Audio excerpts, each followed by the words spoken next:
David Rice is an ordinary teenager living in a quiet rural town. He has a crush on his classmate Millie and decides to give her a snow globe as a gift. Millie accepts it with a smile, but the moment is ruined when another student, Mark, snatches it from her hands and begins mocking David. Mark throws the snow globe onto the frozen lake. Ignoring Millie's warnings, David steps onto the ice to retrieve it. He reaches the snow globe, but the ice suddenly cracks beneath him and he falls into the freezing water. Millie tries to help, but David is pulled away by the current and disappears under the surface. In an instant, he finds himself inside a public library, soaking wet and completely confused. Shaken and disoriented, David quickly leaves without drawing attention. When he arrives home, his father, William, is waiting and irritated that David is late. They live alone because David's mother left them when he was a child. William asks, "What happened to you?" David refuses to answer. Frustrated, William forces his way into David's room. Just as he bursts in, David suddenly vanishes and reappears back in the library. That is when David realizes he has a strange and powerful ability. He can teleport. Seeing an opportunity for a new life, he returns home, collects his savings, and decides to leave town. At a park, David begins testing the limits of his power. He flips through a travel magazine filled with famous landmarks and attempts to teleport to them. When he sees the Empire State Building, a place he once visited with his mother, his emotions trigger his ability again, and he suddenly appears on top of the building. David discovers that he can only teleport to places he has already visited. After running out of money, he chooses to rob a bank using his power. He enters a bank pretending to use the restroom and briefly observes the vault. That night, he teleports inside, takes as much cash as he can, and repeats the process until his bag is full. The next day, the bank begins an investigation. A man named Roland Cox arrives, claiming to represent the government. He requests the surveillance footage and a list of everyone who recently entered the bank. Roland notices that the vault was never physically opened and suspects that the robbery was carried out by someone who can teleport. Years later, David is living in a luxurious penthouse in New York. He has everything he could want and travels anywhere at any time. His apartment walls are covered with photos of places from around the world, and he keeps a hidden room filled with currency from many different countries. One night, he teleports to a bar in London and notices an attractive woman. He instantly appears beside her, unaware that another man named Griffin witnesses the teleportation. David spends the night with the woman he met at the bar. The next day, David teleports to Fiji to surf massive waves. Later, he jumps to Egypt and casually eats lunch at the top of the Sphinx. Meanwhile, deep in a tropical jungle,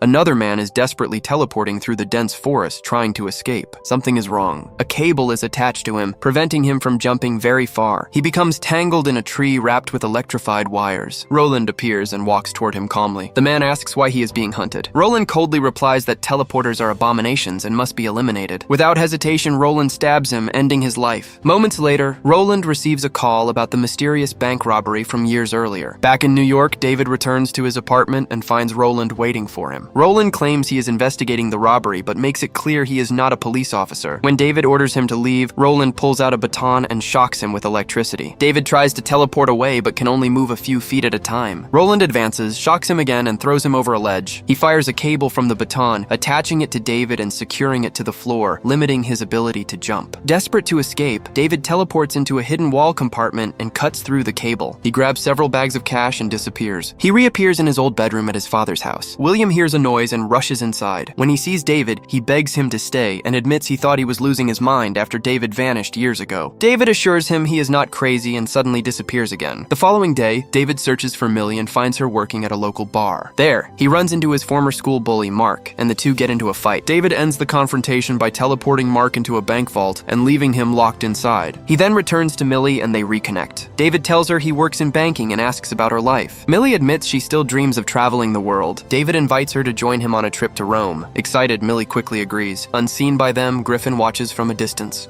Later, David and Millie arrive in Rome and plan to visit the Colosseum. At the same time, Roland pretends to be a CIA agent and speaks with Mark at a police station. He questions him about the vault incident and learns about Millie and her recent arrival in Rome. In Rome, David and Millie spend time together in a cozy apartment, catching up on lost years. Their conversation becomes romantic, and they share a passionate kiss. Later, David secretly takes Millie inside the Colosseum, and they explore while avoiding security. When David steps away to unlock a secured door, he unexpectedly runs into Griffin. Griffin reveals that he is also a jumper and part of a hidden group of people with teleportation abilities. Griffin criticizes David for living a reckless and indulgent life. He warns him that an ancient group called the Paladins is hunting jumpers around the world. Before David can respond, two Paladins suddenly appear. They move in quickly with weapons drawn, and a violent fight erupts. As David attempts to escape, an electrified cable catches him and disables his ability to teleport. Griffin immediately steps in and confronts the two Paladins. With precise and ruthless skill, he defeats them both. After eliminating Realizing the threat, Griffin tells David that he has been hunting Paladins for years. He says it is his mission. Without another word, Griffin teleports away to his hidden base. David notices the glowing residue left behind from Griffin's jump, known as a jump scar, and decides to follow it. He tracks Griffin to the hideout, but Griffin warns him to stay away. Understanding the warning, David returns to Millie. He leads her out of the Coliseum, but she is shaken and demands an explanation. Just as David is about to tell her the truth, the police arrive and arrest him for trespassing. At the station, David is questioned. He remains calm and claims he is only a tourist who broke the rules. He apologizes for the trouble. The officers leave him alone and say he must wait for a representative from the U.S. Embassy. While he waits, a woman enters the room. It is his mother, Mary. David is shocked to see her. She secretly hands him a key to unlock his handcuffs and warns him that he has only 30 seconds before more Paladins arrive. She quickly leaves. David tries to follow her, but she disappears. He reunites with Millie and they head toward the airport. On the way, David tells her they must separate for her safety. Millie is heartbroken, but boards the plane alone. Meanwhile, Roland visits William's house pretending to be an IRS agent. He questions William about David, but William responds coldly. He says he has not seen his son in 8 years and explains that Mary left when David was 5. William demands that Roland leave, but Roland refuses. Back at Griffin's hideout, David studies the walls covered with photos, maps, and detailed information about Paladins across the world. He asks Griffin why they are targeting jumpers. Griffin explains that the conflict has existed since the Dark Ages. He says the Paladins are religious extremists who believe only God should possess the power to teleport, and anyone who has that ability must be eliminated.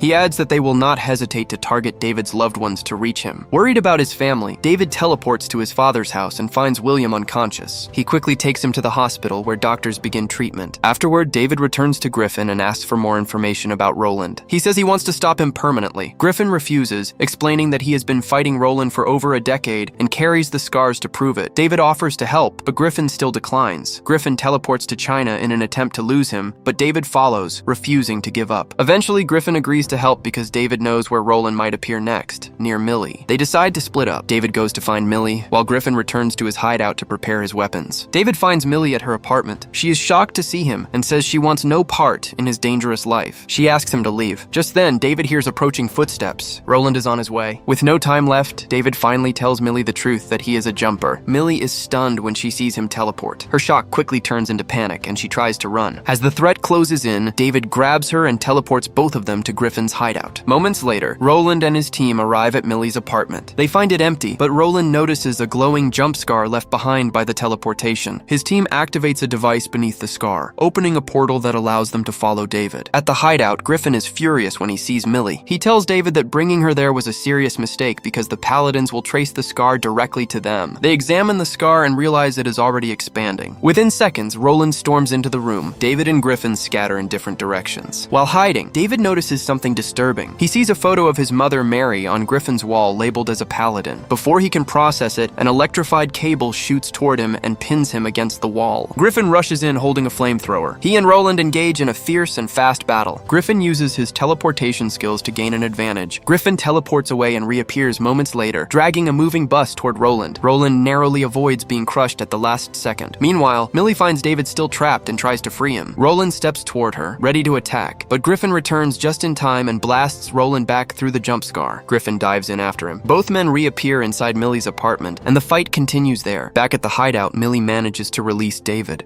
However, she has reached her limit. She tells David she wants her normal life back and cannot handle the chaos anymore. David understands and agrees to take her home. As they prepare to leave, Griffin suddenly reappears holding the Paladin device used to open jump scars. The scar remains active. One of the Paladins fires a cable through the opening and grabs Millie, pulling her back into the apartment. David immediately wants to go after her, but Griffin has a different plan. He begins setting up a bomb and says this is their chance to eliminate the Paladins once and for all. David refuses to let Millie become collateral damage. David teleports away with the bomb. Griffin follows immediately. The two engage in a fast and intense chase that stretches across the globe, moving from Egypt to San Francisco and then to New York. Throughout the pursuit, they fight for control of the bomb's detonator. They eventually land in a war-torn region. Griffin manages to grab the remote. However, he fails to notice a massive electrical pylon collapsing nearby. David reacts instantly and teleports Griffin directly into the falling structure. A surge of electricity traps Griffin in place and leaves him unable to move. Griffin warns David not to return, saying he cannot survive against 5 5 Paladins alone. David ignores the warning. His decision is final. He teleports back to the apartment, determined to rescue Millie. The moment he arrives, 5 electrified cables slam into him and pin him down. The Paladins secure the apartment around him, trying to keep him restrained. David struggles through the pain and attempts to teleport again. Each effort sends violent shockwaves through the entire apartment. The cables are not only holding him, but also anchoring the structure itself. With every attempt, the walls begin to crack and shake. Finally, with a massive surge of force, David teleports and drags the entire apartment with him. In an instant, they reappear at the frozen lake where he first discovered his power. The sudden relocation completely disorients the Paladins. Some are knocked unconscious, others fall into the icy water and vanish beneath the surface. Without hesitation, David teleports the apartment once more. This time, he brings it to the public library. Exhausted, he collapses to the floor. When he regains consciousness, he sees that Roland is still alive nearby. David says nothing. He teleports Roland to the Grand Canyon and leaves him there alone. Later, David tracks down his mother. A young girl answers the door, revealing herself as Mary's daughter. At last, David and Mary come face to face. Mary admits the truth that she is a paladin. She explains that when David first teleported at the age of 5, she made the painful decision to leave in order to protect him from the others. Now reunited, David asks what will happen next. Mary looks at him and quietly says that she will give him a head start. David then rejoins Millie, who has been waiting for him outside.